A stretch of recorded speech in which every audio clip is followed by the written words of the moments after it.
El discurso más importante de Milei. Hola a todos.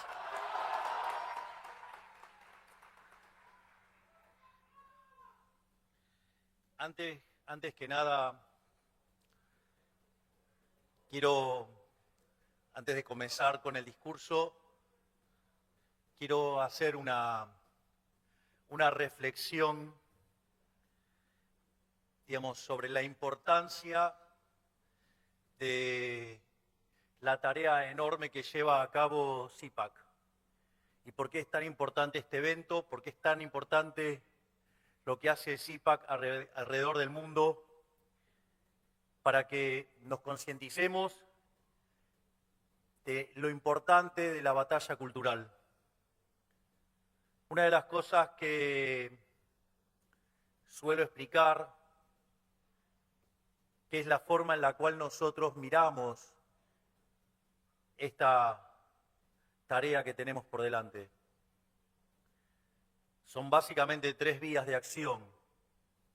Está la vía de la gestión, que es la que día a día estamos llevando a cabo y que gracias a este enorme equipo, a este conjunto de profesionales maravillosos, estamos haciendo el mejor gobierno de la historia.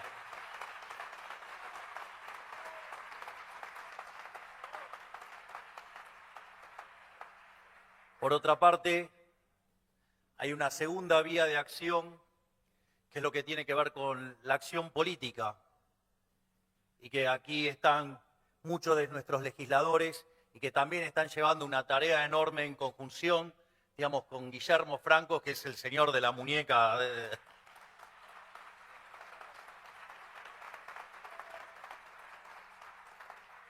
Y sin lugar a dudas el jefe, que logró hacer un partido en 6 meses.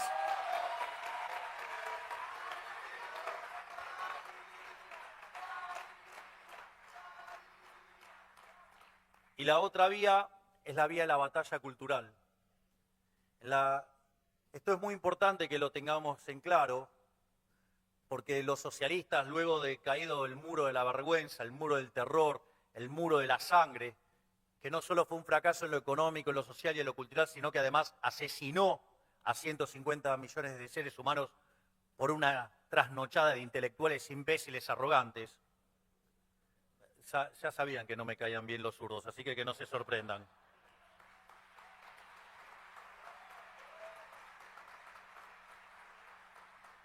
Sin embargo, avanzaron sobre un terreno virgen, porque básicamente hubo alguien que se le ocurrió decir que con la caída del muro era el fin de la historia, nos retiramos del campo de batalla y ellos avanzaron sin ningún tipo de problema. Se nos metieron en las universidades, se metieron en los medios de comunicación, se metieron en la cultura y como no tenían rival ganaron la batalla cultural, básicamente porque nosotros no la dimos. Y en ese sentido se organizaron políticamente y fueron muy exitosos políticamente. En Argentina hemos padecido 4 gobiernos kirchneristas, hemos padecido, en la región, en Chile, por ejemplo, experimentos como los de Lago, como los de Bachelet, como, los de Boric. En Uruguay, Pepe Mujica, Tabaré Vázquez. En lo que tiene que ver, por ejemplo, en Paraguay, Lugo, en Bolivia, Evo Morales, en Brasil, Lula, Dilma Rousseff, en Perú, Castillo, en Colombia, Petro, en Venezuela, el asesino criminal de Maduro que lo siguió a Chávez, el mentor de toda esta basura, Fidel Castro y sus secuaces que hoy siguen en el poder. Entonces, o en España, tener, Zapatero, Sánchez y demás torturas que tienen los pobres españoles con eso. Entonces, y ellos, lograron imponer la agenda de lo políticamente correcto. Por eso, quiero en esta introducción, porque lo importante es que fueron exitosos en lo cultural, fueron exitosos en lo político, pero como sus ideas son un espanto, a donde van generan miseria. Y eso abrió la oportunidad de que hoy en el mundo, de la mano de Donald Trump, de Bukele y nosotros aquí en Argentina, digamos, en el mundo se respiren nuevos vientos de libertad. Por lo tanto, estamos frente a una oportunidad histórica para empezar a cambiar el mundo, pero no alcanza, como pasó en los 90, con gestionar bien. No alcanza con organizarse políticamente. Es necesario también dar la batalla cultural. Y en eso CIPAC tiene un rol fundamental y que es lo que nos va a ayudar a que nos podamos coordinar internacionalmente para que, digamos, los zurdos no nos entren por ningún lado.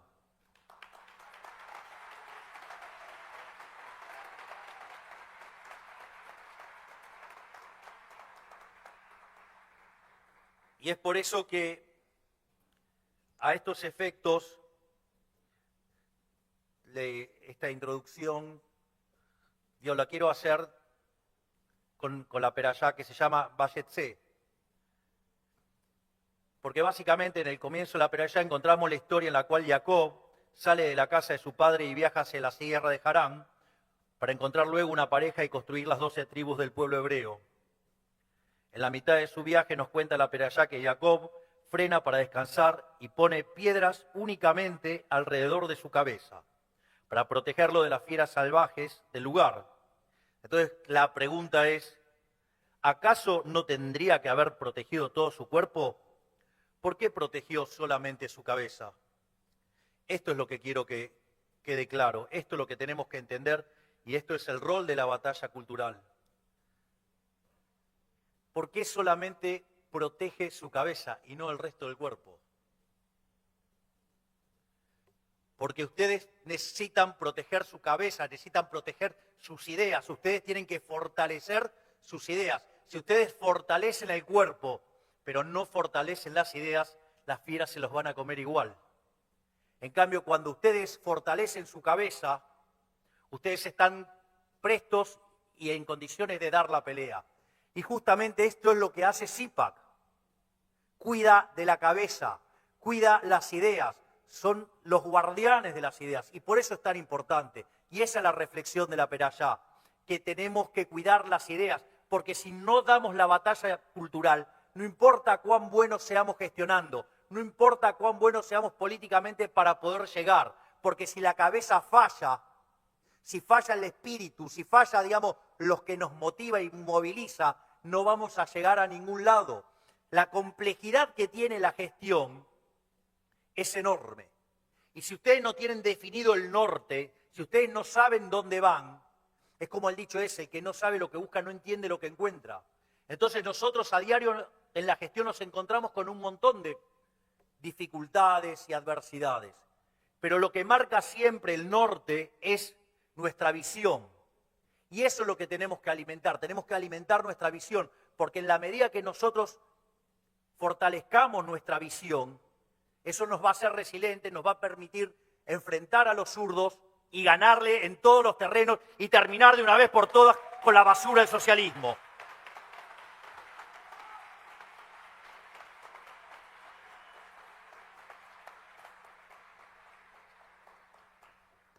Es increíble, pero pareciera que todo ya estuviera escrito.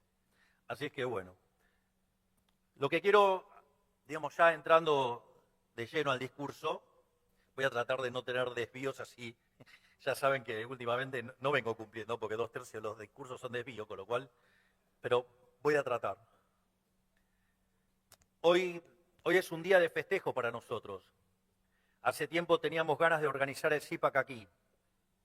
Y me alegra ver a tantos amigos y hermanos en armas de 1000 batallas haciéndonos presentes. Les agradezco a todos por haber venido de cerca y de lejos. En especial quiero agradecerles a Barry, a Matt y a Mercy, no solo por haber hecho este posible, sino también por la cálida bienvenida que nos dieron en Mar-a-Lago. Gracias a eso, yo pude estar en Mar-a-Lago.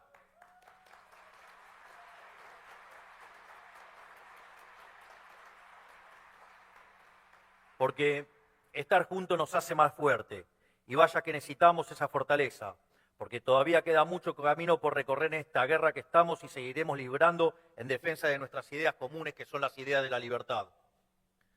En pocos días se cumplirá un año desde el momento en que asumimos el mandato en la Argentina. O sea, sí, ya pasó un año. Y quiero proponerles un ejercicio de memoria. Traten de acordarse qué decían todos los supuestos profesionales de la política y también del periodismo ensobrado hace exactamente un año, a días de que empezara nuestro gobierno. Dijeron que no teníamos el volumen político para gobernar, que éramos una organización fácilmente infiltrable, que no nos alcanzaban los diputados, los senadores, que no teníamos gobernadores. Dijeron que no sabíamos de política, que no conocíamos el palacio, que éramos torpes y que no sabríamos negociar. Ok.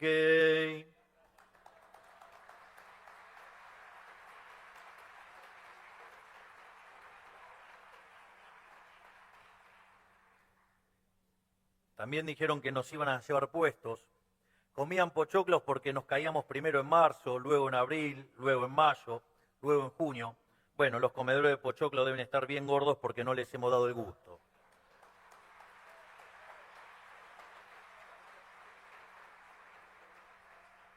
En definitiva, todos daban por hecho que íbamos a fracasar en lo político.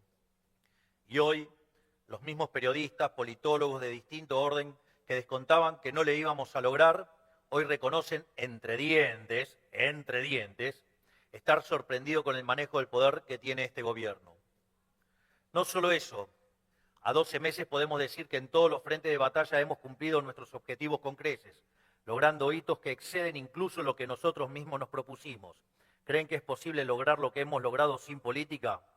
Evidentemente, algo de lo que hacemos funciona.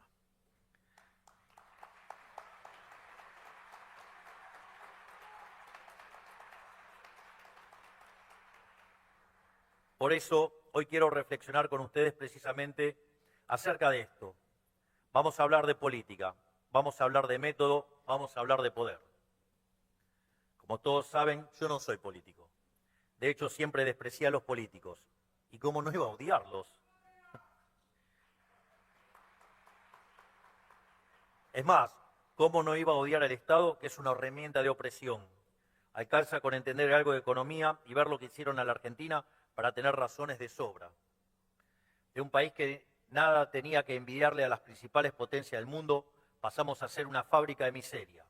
Todo por sostener el modelo de la casta, un régimen de apartheid donde los políticos le roban el fruto de su trabajo a los argentinos de bien para repartirlo entre ellos, sus amigos y sus clientes.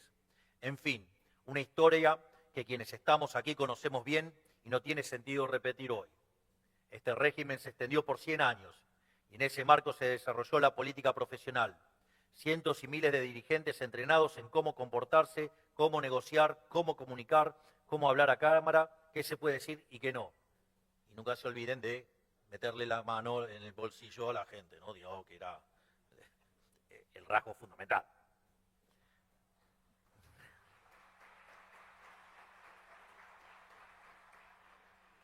Pero el año pasado pasó algo curioso. Los profesionales de la política se equivocaron en todo. Tuvieron que tirar el manual a la basura, porque los argentinos eligieron a alguien que hizo todo al revés de lo que decía su manual. Es decir, la gente se dio cuenta de que después de 100 años de fracaso no tenía sentido insistir una vez más solamente cambiando de cocinero. Había que cambiar la receta. Por eso nos eligieron a nosotros y pusieron como presidente a alguien que pasó 51 años de su vida sin tener contacto alguno con esta colonia de leprosos que es la política.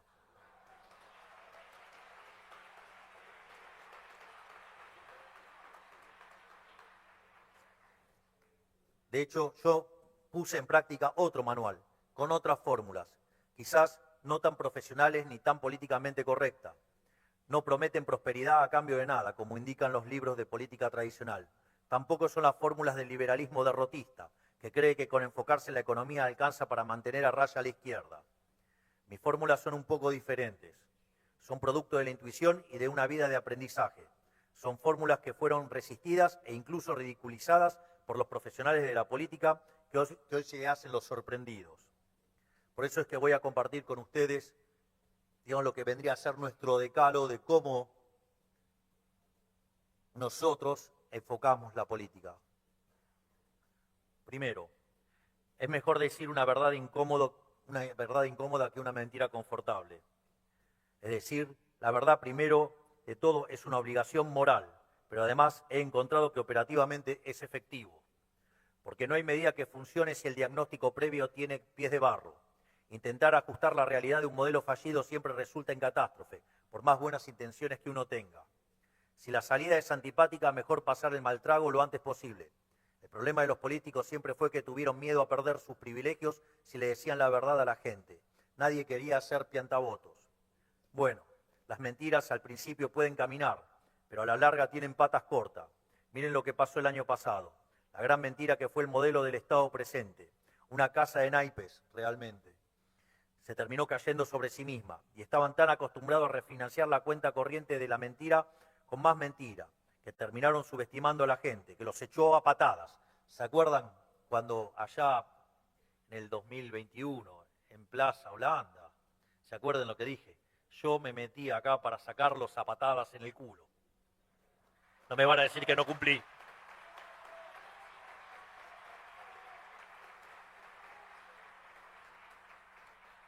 Porque en el fondo esta visión de querer esconder la verdad se basa en la premisa de que los políticos subestiman a la gente, ni más ni menos. Se creen que nosotros somos tontos, nos tratan como infantes. Es verdaderamente humillante. Por lo tanto, nosotros vamos a seguir diciendo la verdad, por más incómoda que sea. Y eso fue lo que también nos permitió hacer las cosas que hicimos y por eso estamos haciendo el mejor gobierno de la historia.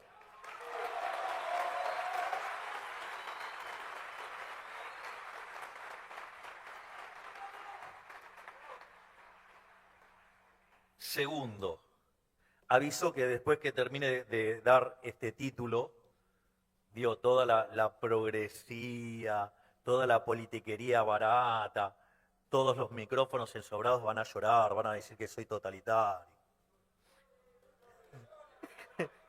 Claro, que lloren. Ya no me importa. Que lloren esos malvados.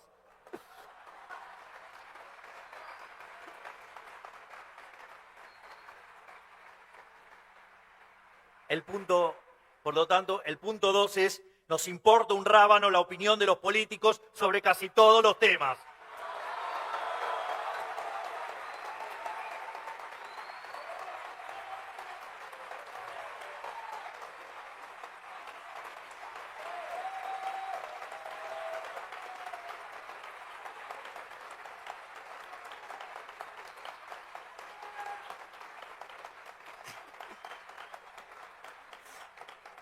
Yo creo que la mejor frase a esa se la puso el queridísimo Daniel Parisini, el gordo Dan.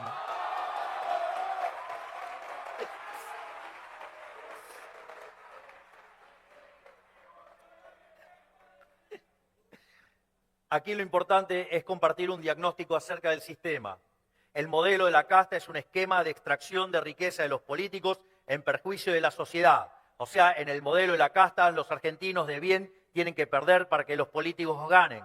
Son víctimas de los políticos chupasangres. No es casualidad de que por lo general cuanto más voto tiene un proyecto de ley en el Congreso, peor es para la sociedad. Recuerde que la pandemia se pusieron todos de acuerdo para encerrarnos. Digo, pequeño dato. Esto quiere decir que escuchar a un político en cualquier materia es automáticamente darle la espalda a los argentinos. Se los recomiendo como heurística general. Ante cualquier tema pregúntense, ¿lo pide la política o lo pide la sociedad? Si lo pide únicamente la política, a priori es el camino equivocado. Punto. O como diría Adorni, fin.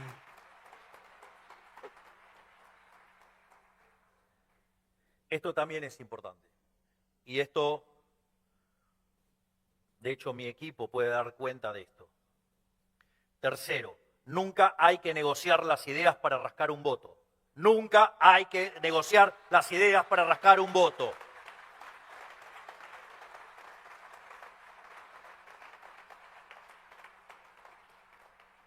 Negar tus convicciones para traer votos te va a dejar sin convicciones y sin votos. Hay muchos dirigentes políticos argentinos que lo pueden atestiguar. El peor pecado que uno puede cometer es traicionarse a uno mismo.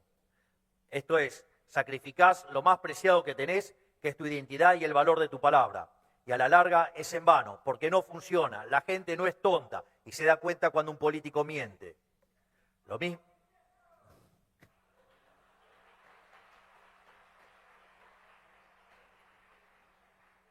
Lo mismo aplica para...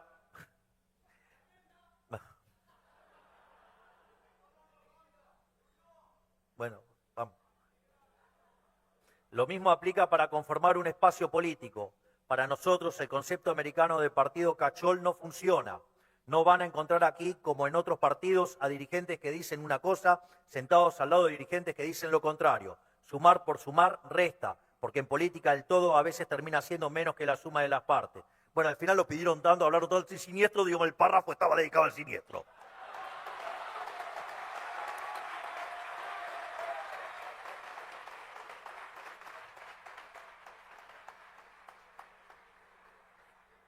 En definitiva, en la libertad avanza defendemos de forma cerrada un conjunto innegociable de principios, que el libre mercado produce prosperidad para todos, que el gobierno tiene que ser limitado, que los argentinos saben mejor que un burócrata cómo producir, a quién emplear y con quién comerciar, y que el que las hace las paga. En resumen, defendemos la vida, la libertad y la propiedad privada a rajatabla.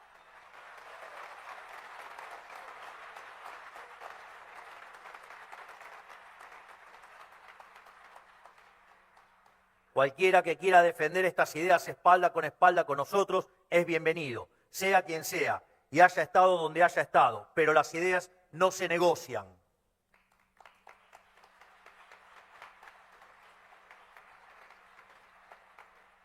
En línea con esto les voy a contar una anécdota. Una de las cosas que más me encantó cuando decidí meterme en esto y hacerlo de la mano, no solo de mi hermana, sino de ese gigante que es Santiago Caputo.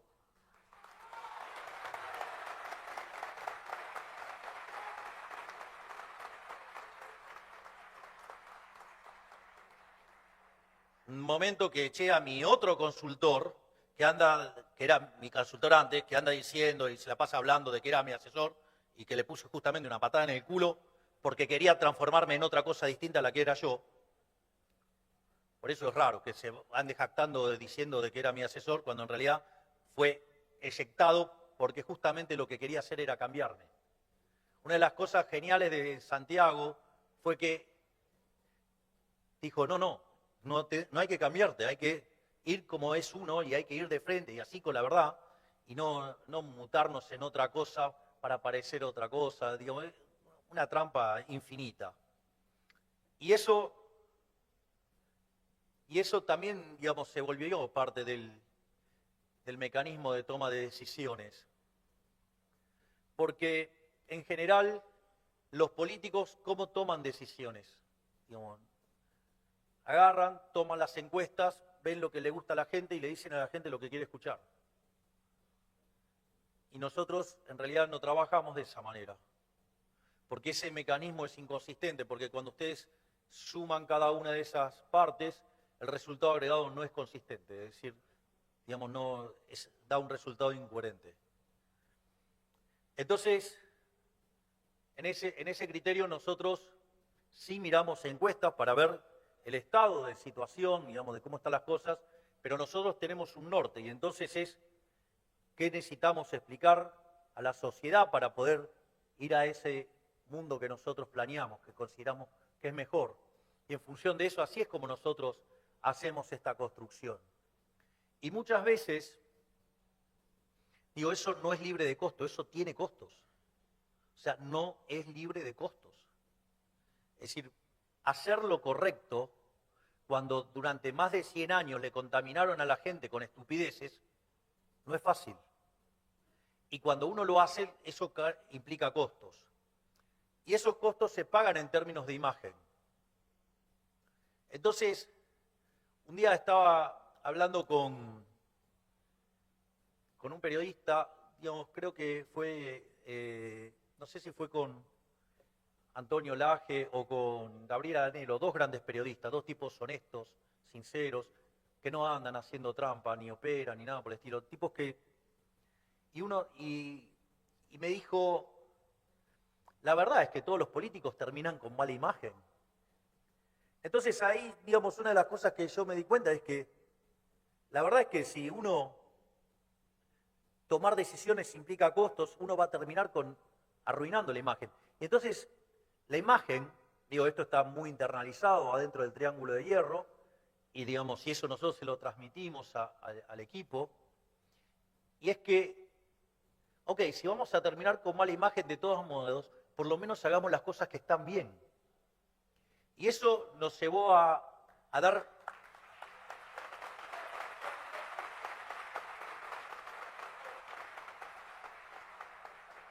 Y eso nos llevó a dar peleas que parecían imposibles, donde la opinión pública estaba totalmente del otro lado. Y así fue como nos plantaron la demagogia barata de los degenerados fiscales vía jubilaciones para rompernos el equilibrio fiscal. Lo mismo nos hicieron con las universidades. Y el riesgo país que venía bajando de 3.000 puntos básicos hacia 1.100, los degenerados fiscales lograron hacerlo subir a 1.700. Sin embargo, nosotros decidimos hacer lo que había que hacer. Y por suerte también hubo gente que nos acompañó y que nos permitió también defender los vetos. Y dijimos, nosotros vamos a hacer lo que hay que hacer, independientemente de cómo nos operen los medios, independientemente de cómo nos quieren ensuciar los políticos, independientemente de cómo querían sabotear nuestro programa. Y a partir de eso, de bancarnos el costo político, de hacer lo que correspondía hacer, el riesgo país cayó a 750 puntos básicos.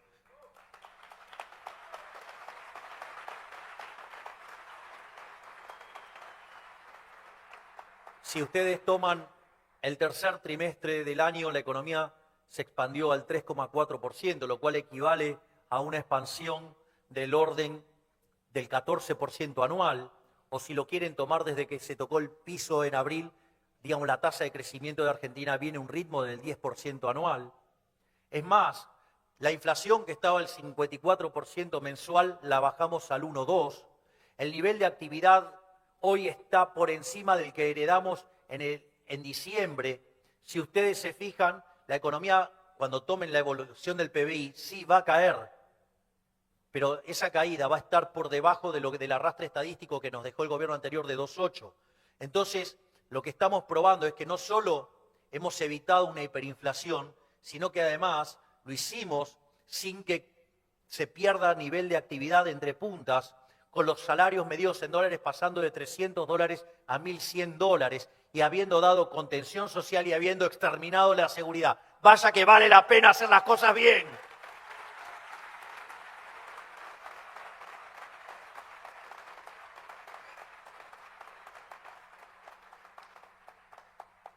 Y cuando todos los manuales decían que nuestra imagen se iba a destruir, tenemos mejor imagen de que cuando llegamos. Somos el gobierno que en el primer año tiene el mejor nivel de imagen, el mejor nivel de confianza del consumidor, mejor nivel de confianza en el gobierno, después de haber hecho el ajuste más grande de la historia de la humanidad. Que vengan y hablen los políticos clásicos.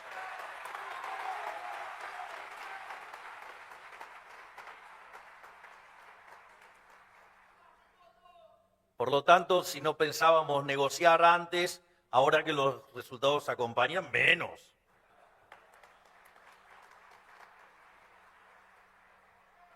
Punto cuarto, y esto también es muy importante.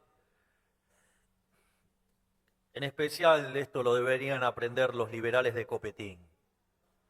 Digamos, campeones del onanismo. Estoy elegante hoy, ¿eh? A diferencia de la economía, la política sí es un juego de suma cero. Esto quiere decir que los espacios de poder que no ocupamos nosotros los ocupa el adversario. Es decir, los ocupa la izquierda. Por eso debemos ser decididos y ser prácticos. No hay que tenerle asco a ejercer el poder. Hay que usar las armas del enemigo. Políticamente hablando, no podemos seguir usando mosquetes en la era de los drones. En la batalla cultural, ellos establecieron las reglas. Y nosotros tenemos no solo que estar a la altura, tenemos que superarlos. Esto es muy importante.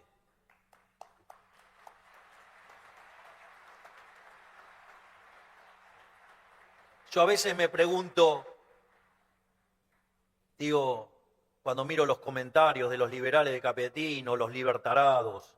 La pregunta es, ¿acaso se sentirían mejor con gobiernos de izquierda?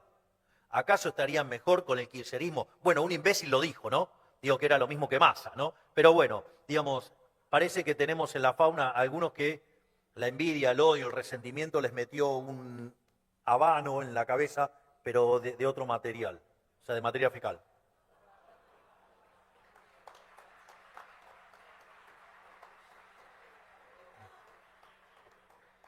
Quinto, la única forma de combatir el mal organizado es con el bien organizado. Acá hay una frase que yo la posteé hace unos días en Instagram, que la solía repetir Ludwig von Mises, que es de Virgilio, y que dice que no hay que ceder frente al mal, hay que combatirlo con más fuerza. Es decir, no cedamos frente al mal, no cedamos frente al socialismo, hay que combatirlo con más fuerza y terminar de sacarlos a patadas en el culo.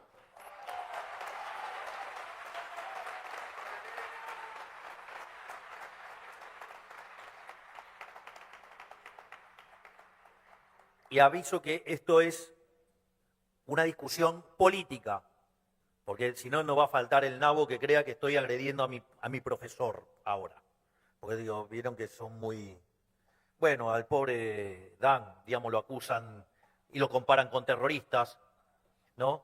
O sea, vean, esto es muy interesante, vean la miserabilidad y lo rastrero y lo mentiroso que son los medios de comunicación. Dan, en una frase que dice recurrentemente, públicamente me comprometo acá que voy a ir al streaming de Dan.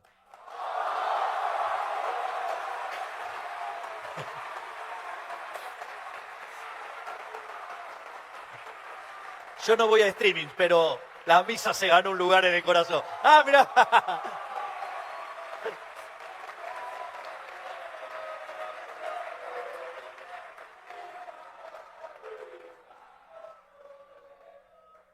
Vean qué interesante, ¿no? La mediocridad y la forma en la cual mienten los medios y lo descarados que son. El gordo Dan, digamos, porque ya, digamos, se basta, el gordo Dan, el gordo monstruo.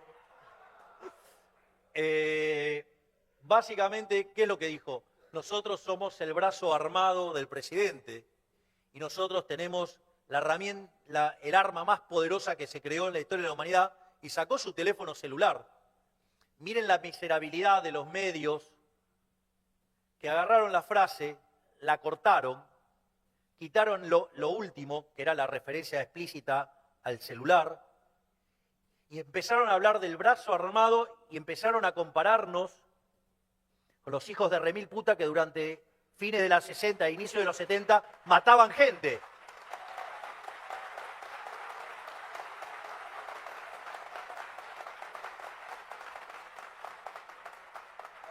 Y un montón de periodistas escandalizándose de que se abría de brazo armado cuando estaba hablando de un teléfono celular. Entonces, bueno, digamos, si fuera solamente Sobrelli... Uy, perdón, me equivoqué, bueno...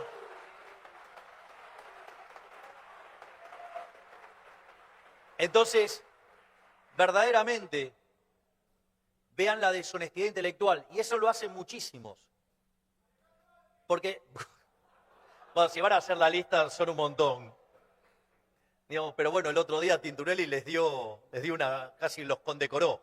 Así que ahí tienen unos cuantos, digamos, de lo que suelen hacer estas trampas de cortar frases y atacar con una frase incompleta, digo, lo cual es de una deshonestidad intelectual enorme.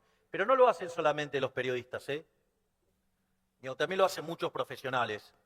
Digo, que también son parte de la casta y que laburan justamente para los corruptos. Así es que, digamos, solamente los micrófonos ensobrados son una parte del engranaje, porque también están los empresarios prebendarios, están los políticos corruptos, pero también están estos profesionales delincuentes que también juegan, digamos, en favor de algún interés siniestro. Así es que, digamos, ¿cómo?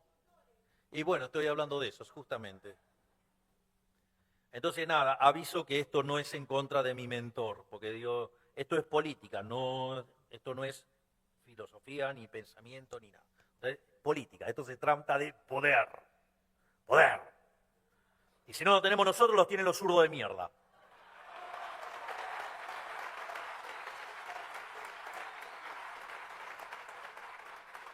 En este sentido, por creer que los liberales no somos manadas, muchos han caído en la trampa de no organizarse. Se pretendía combatir un ejercicio bien aceitado con un agregado anárquico de librepensadores. Creían que eso era ser liberales. Lo único que se logró con eso es un sinfín de derrotas dignas para que los liberales de café tengan la conciencia tranquila. Pero principalmente nos costó 100 años de atropello a las libertades individuales. Nunca más podemos darnos el lujo de cometer ese error. Ya he dicho que viene a despertar leones. Justamente los leones cazan en grupos. Son las ovejas las que corren cada una por su lado cuando son atacadas. Por eso en la libertad avanza, el que se desordena se va a su casa.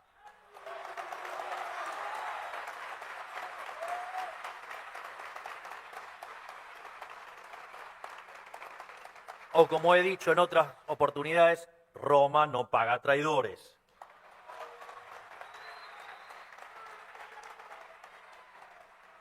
Tenemos que ser como una falange de hoplitas o una legión romana, la legión 13 de César. Profe, ¿dónde está el profe? ¿Dónde está el profe? Te tomé. Aprendí, ¿viste? Aprendí. Que se impone sobre ejércitos más grandes precisamente porque nadie rompe la formación. O, digamos, la historia de los macabeos, ¿no? Digamos,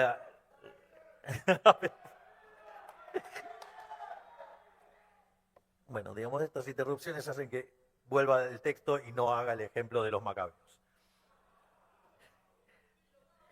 Las fuerzas en la batalla no dependen de la cantidad de soldados, sino de las fuerzas que vienen del cielo.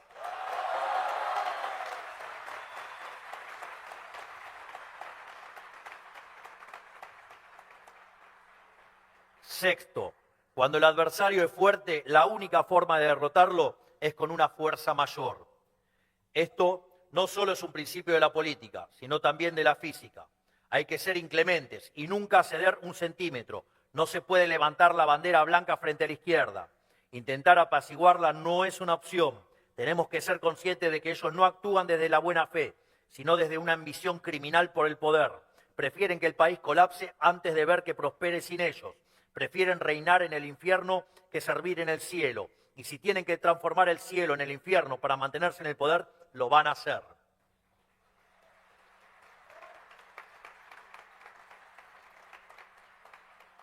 Por eso no hay lugar a quienes reclaman consenso, formas y buenos modales. Las formas son medios, se las evalúa según su efectividad para alcanzar determinados fines.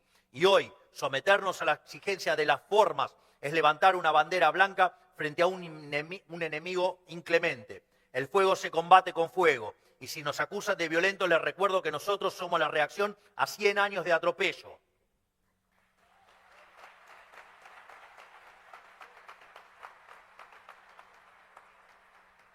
Y si lo pongo en términos de manual bilardista, o sea, bilardismo duro y puro, digo, esos mediocres, tibios, digamos, que claman por las formas, digamos, parece que fueron muy opositores al kirchnerismo, pero perdieron siempre.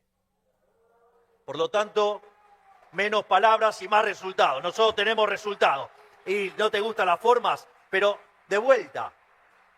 ¿A ustedes creen que si viene alguien y les pone una pistola en la cabeza, le voy a decir, no, bueno, mire, entiende que esto no se hace? Cuando terminaron de la primera frase, quedaron con un agujero en la cabeza.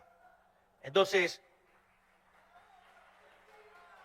esa defensa tan férrea de las formas, cuando ustedes del otro lado tienen nerdentals, con perdón de los nerdentals, digo, no se pelea de esa manera.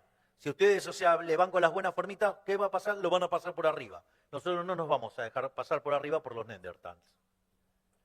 Séptimo, cuando el adversario canta retruco, nosotros cantamos quiero vale 4. Retroceder nunca, siempre acelerar y caminando hacia el fuego.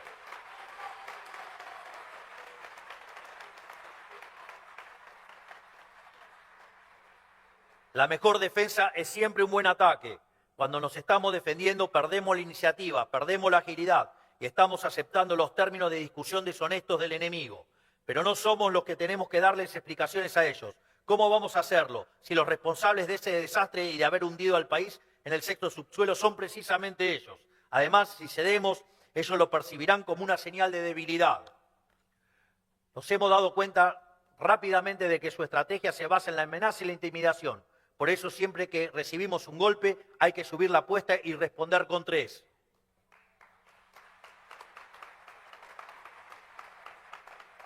Voy a hacer también otra metáfora futbolística.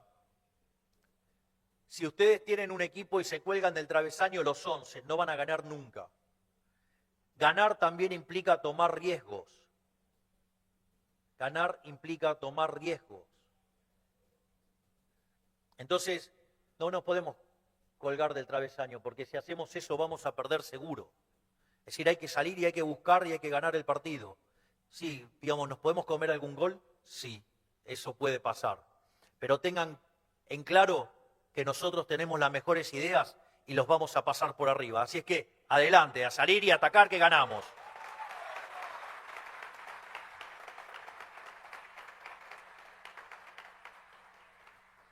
Octavo, dar la batalla cultural desde el poder no solo es recomendable, sino que es una obligación. Ellos ya ocupan todos los lugares de influencia, pero nosotros también ya empezamos a ganarnos algunos espacios. Por eso debemos aprovecharlos, porque las ideas lamentablemente no ganan por mérito propio, deben ser promovidas activamente. La izquierda es la prueba de que las ideas más terribles pueden triunfar culturalmente si tienen un buen marketing. Imaginen cuánto tenemos por ganar nosotros que tenemos ideas que sí funcionan. Por eso dedicamos tiempo y esfuerzo no solo a solucionar la hecatombe económica que nos dejaron, también vamos a asegurarnos de que las ideas que arruinaron no jueguen solas en la arena pública. Por eso, de vuelta, valoremos espacios como CIPAC, porque es el lugar para venir y seguir alimentándonos entre nosotros para hacer crecer las ideas y para tener, digamos, una experiencia de cómo enfrentar a este enemigo tan bien organizado. Noveno, la única forma de combatir al socialismo es desde la derecha. El extremo centro, sus posiciones y sus herramientas son siempre y en todo lugar funcionales a la izquierda criminal. Es decir, todos aquellos tibios que quieren ir por el medio, lo único que hacen es regalarle terreno a la izquierda, y a la izquierda no se le puede dar un milímetro.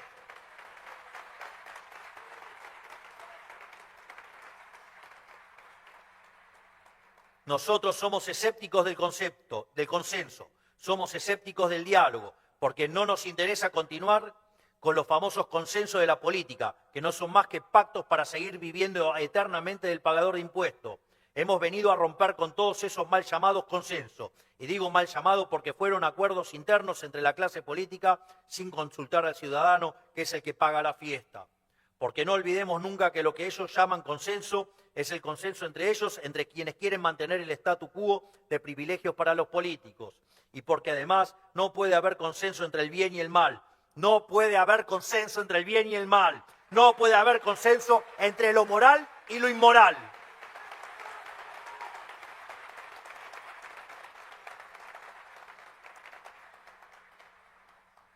Este tema yo me recuerdo en mi defensa contra el centrismo bien pensante, yo lo puse, digamos, acerca de esta estupidez de ir por el centro, digamos, como si fuera, digamos, una suerte de que en el medio está lo óptimo, ¿no?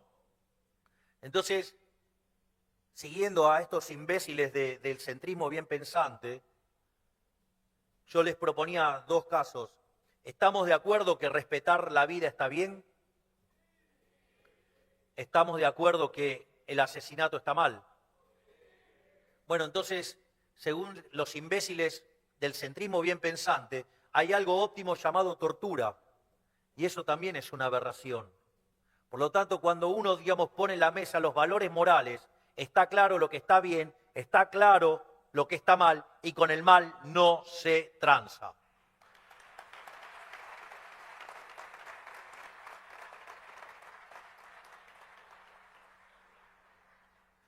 Porque sosteniendo todo ese armado, como cómplices aparentemente inocentes, se encuentran los partidos del centro.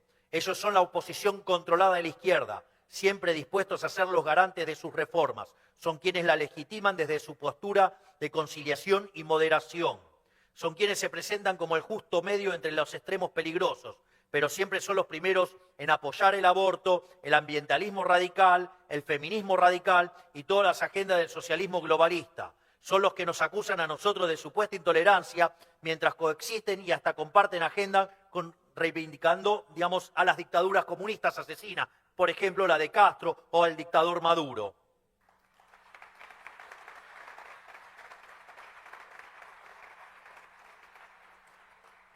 O son, por ejemplo, los que quizás, buscando congraciarse con el kirchnerismo, adoptaron y promovieron sus tergiversaciones históricas. Sobre todo, son miembros de la casta empobrecedora serial que arruinó este país, un poco por ideas propias y otro poco por no tener el coraje de enfrentar a la izquierda más recalcitrante.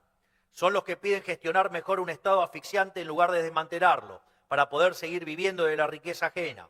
Son los obsesionados con las formas y la tolerancia, porque levantar la voz es para ellos peor que la violación sistemática de nuestros derechos fundamentales. Y lo voy a repetir porque me tienen podrido, por no decir las pelotas por el piso. Son los obsesionados con las formas y la tolerancia, porque levantar la voz es para ellos peor que la violación sistemática de nuestros derechos fundamentales.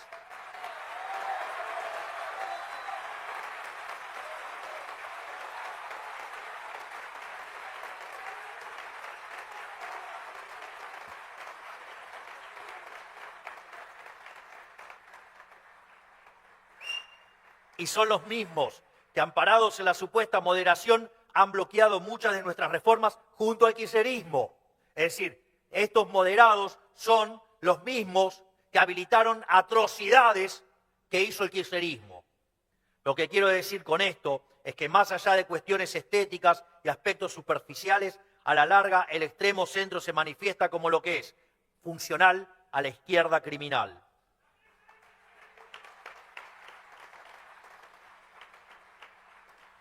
Por último, y décimo punto de todo esto, la última y más importante de todas. Nosotros defendemos una causa justa y noble, muchísimo más grande que cada uno de nosotros. Las personas somos meros instrumentos en esta causa y tenemos que estar dispuestos a dar la vida por ella. Hablo ni más ni menos que la idea histórica de Occidente, una causa intergeneracional, un hilo que recorre milenios. La causa de los filósofos atenienses, que con Alejandro Magno cabalgó a Egipto y a Asia, que los romanos consolidaron en el primer imperio multicontinental, que renació de las invasiones bárbaras en las abadías y las cortes de Carlomagno, que resistió a los árabes y reconquistó España, que cruzó el océano y colonizó América. La misma causa que nos convirtió en ciudadanos y nos liberó del yugo del tirano, y la causa que descubrió el método científico, que industrializó al planeta Tierra, y que con el capitalismo de libre empresa sacó de la miseria a miles de millones de seres humanos. La misma causa que nos llevó al espacio exterior, a la Luna, y hará de la especie humana una civilización interplanetaria.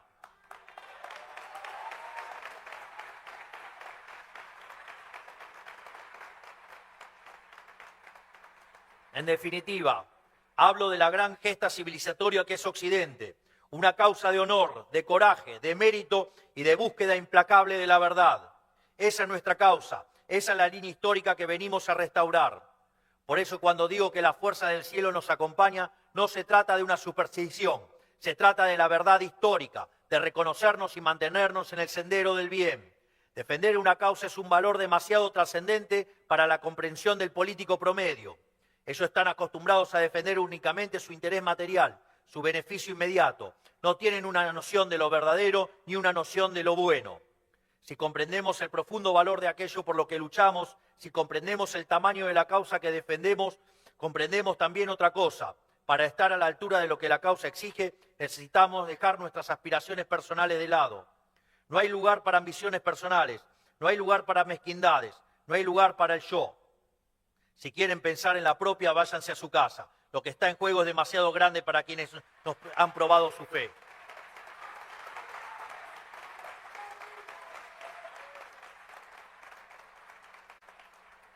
Estas son las 10 consignas políticas que les quería dejar hoy, porque como decía Lenin, sin teoría revolucionaria no puede haber movimiento revolucionario.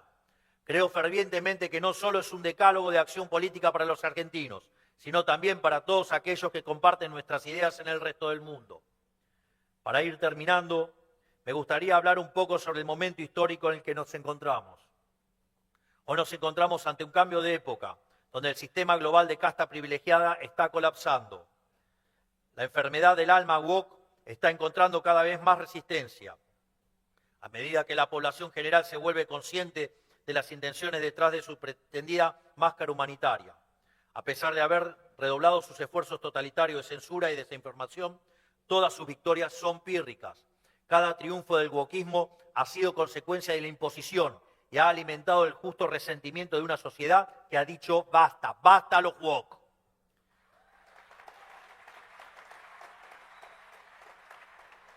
Esa sociedad se encuentra actualmente en búsqueda de representatividad. Necesita líderes que marquen el camino y somos nosotros quienes debemos tomar la batuta. No podemos dejar nuestro destino en manos del socialismo ni del extremo centro tibio y cómplice. Si nos ha tocado a nosotros semejante responsabilidad, debemos hacernos cargo y para eso debemos estar juntos, estableciendo canales de cooperación a lo largo y a lo ancho del mundo. Podríamos llamarnos una internacional derechista, es decir, una red de asistencia mutua integrada por todos aquellos interesados en difundir por el mundo las ideas de la libertad, retomando la idea de que el mal organizado se vence mediante la organización de los buenos. Debemos trazar los lazos fuertes entre nuestros países. Ante los atropellos del socialismo debemos contestar todos juntos y con convicción. Digo, porque ellos están organizados, ¿eh?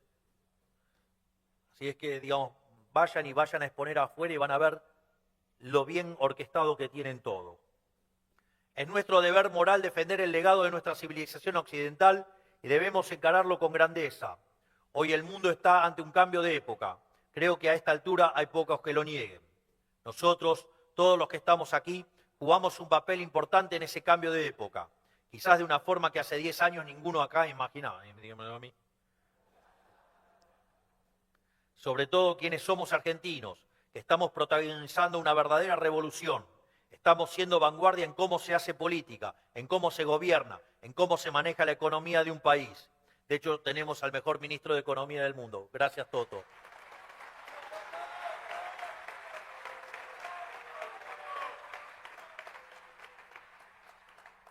Y aquí me dirijo a todos ustedes, los funcionarios, dirigentes y militantes de la Libertad Avanza, que hoy están aquí conmigo.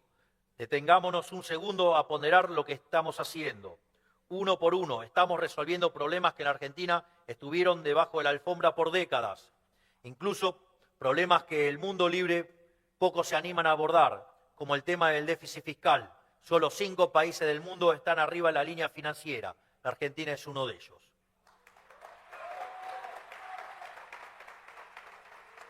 Pero además, quiero agradecerle a cada uno de todos ustedes, a cada uno de los funcionarios, porque nada de esto podría ser posible si no fuera por el esfuerzo que hacen todos los días cada uno desde ese lugar. Así es que gracias a todos ustedes, porque sin ustedes no habría mejor gobierno en la historia.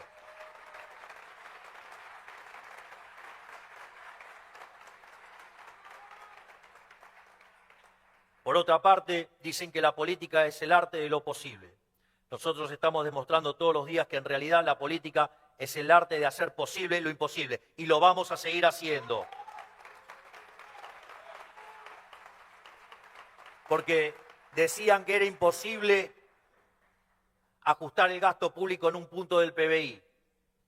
Bueno, nosotros ajustamos 15 en un año. Vaya que estamos haciendo posible lo imposible. Porque decían que era imposible terminar con la inseguridad y con los piquetes. Y vaya que esa gigante que tengo de ministra de Seguridad, la doctora Bullrich, lo está haciendo.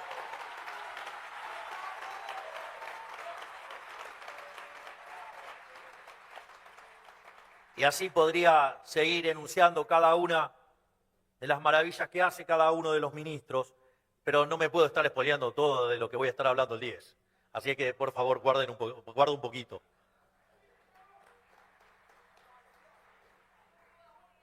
Por eso tengo orgullo de lo que estamos haciendo. Tengo fe en el rumbo. Sigan trabajando sin descanso y militando con la frente en alto. Porque como dicen las Sagradas Escrituras, ellos nos atacan, llenos de insolencia y de impiedad para exterminarnos a nosotros, a nuestras mujeres y a nuestros hijos, y para apoderarse de nuestros despojos. Nosotros, en cambio, luchamos por nuestra vida y por nuestras costumbres. El cielo los aplastará delante nuestro, no les tengan miedo.